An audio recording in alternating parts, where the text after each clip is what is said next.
Alvarez taking charge in this fight. This is definitely the hometown crowd for Eddie. It's a huge following. Like I say, when I've visited his hometown, I mean, the guy has literally hundreds and hundreds of fans that come out to his fights to watch him.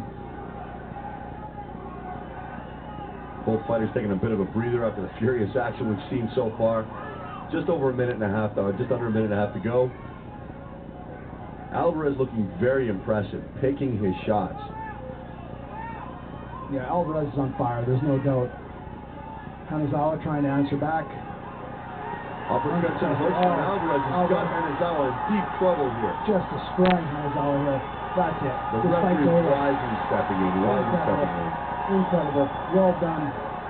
Alvarez fought his fight from the word go, man, to completely take Hanazawa out of his game, deal with Hanazawa's grappling skills, and force the boxing fight, knowing that he had a massive superiority.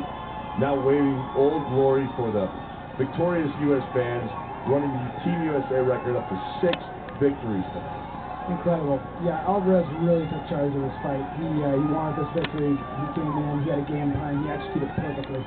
Just an incredible athlete. This kid is on his way. We see Steve Haig celebrating with Eddie. Well done. Both Fight Factory doing very well this evening. Fight Factory doing well.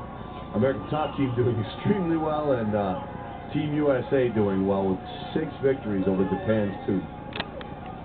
Definitely a good night for the USA.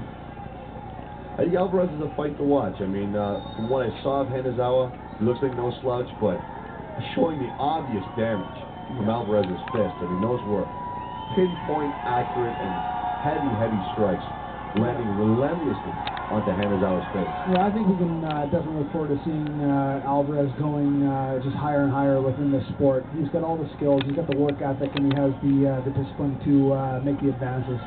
And you saw there both fighters showing mutual respect for one another, showing the sportsmanship that has become the trademark of mixed martial arts.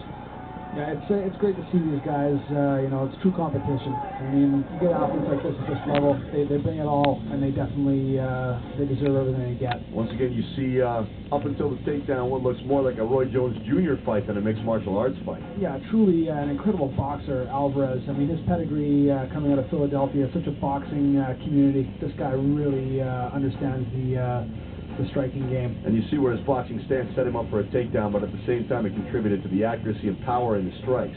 He takes a good wide stance, gets his body weight behind his shots, isn't afraid to go to the Muay Thai with a big knee strike to Hanazawa's face. Alvarez was just all over Hanazawa almost from the word go. Every time he got a bit of distance, just raining in those strikes. Alvarez so incredibly dominant, just such a sharpshooter. This is very similar to the fight that he had against Saichi Ikemoto in MFC 3, USA versus the World. I've got to say, I haven't seen a mixed martial artist put his weight behind his punches like that outside of fighters like Andrei Arlovsky or Chris Lytle, who's a 12-1 pro boxer. He's showing incredible aptitude with his hands. Boxing skills are becoming more and more paramount in mixed martial arts as MMA fighters are realizing the importance of having great hands along with great grappling and great kickboxing. Yeah, the future for this young athlete is extremely bright. I think we're going to see nothing but more victory in the future. This guy he's definitely got the skills. Well, I'm very impressed with Eddie Alvarez, and I'm sure that we're going to be seeing him in a prominent place on future MFC cards. And speaking of future MFC cards, I believe that the MFC already has plans for this young man. Why don't you tell us about that, Greg?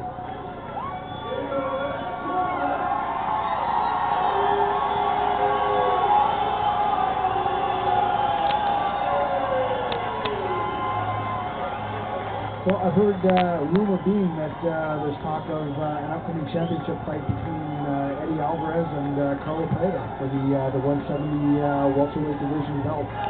I can't think of a better guy for him to fight. Prater showed extremely good ring savvy, a lot of power in the ring, a lot of technique in the ring, representing Eve Edwards extremely well. And Alvarez versus Prater promises to be an absolute barn burner and a great way to follow up what's already been a fantastic, stellar performance by MFC in putting together world-class fighters and world-class fights. Well, the fans definitely getting value for money tonight with only one fight going the distance. And the USA walking away with an extremely dominant 6-2 victory over Team Japan. I got to thank Greg Allen for inviting me here tonight because this is one of the better fight cards that I've ever seen. And I'm definitely looking forward to Prater versus Alvarez on the next MFC show.